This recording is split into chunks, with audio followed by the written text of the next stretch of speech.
नमस्कार. शोभा आई आपल्या किचनमध्ये तुमचं स्वागत करत आहे. आज मार्केटला गेलते तर मी भाजी आणलेली आहे, मेथीची भाजी आणलेली आहे आणि मागची दांडी आहे ती पण साफ करून आणलेली आहे आणि सुकी मेथीची भाजी आहे. ही साफ करून सने आपण 2-4 दिवस फ्रीजमध्ये ठेवू शकता. जेव्हा बनवायची असली तेव्हा बनवू शकता. आणि कोथिंबीरची जुडी पण आणलेली आहे मी कोथिंबीरची वडी बनवायला. ती पण मला खूप छान भेटलेली आहे. ती पण मी साफ करून ठेवणार आहे. अशी साफ करून ठेवायची असते.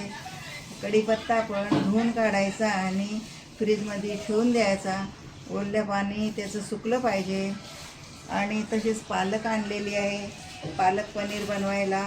तर ही पण मी साफ करून ठेवणार आहे. ह्या भाज्या खराब होत नाही. तुम्ही पण अशाच ठेवा जा, कारण रोज मार्केटला जायला भेटत नाही, पाऊस असतो आणि रोज ताजी भाजी भेटत नाही. अशा भाज्या आणून सण्या साफ करून सण्या फ्रीजमध्ये ठेवून द्यायच्या. 2-4 दिवस भाजी जाते. हे शेवग्याच्या शेंगा आणलेल्या आहे. कधी डाळ बनवायची असली आपल्याला किंवा मसाल्यात बनवायच्या असल्या तर अशा शेवग्याच्या शेंगा पण आपण चांगल्या ठेवायच्या फ्रीजमध्ये. 2-3 दिवस जातात. आणि शापू पण आणलेली आहे मी. हे शापू, ही डाळ शापू खूप छान होते.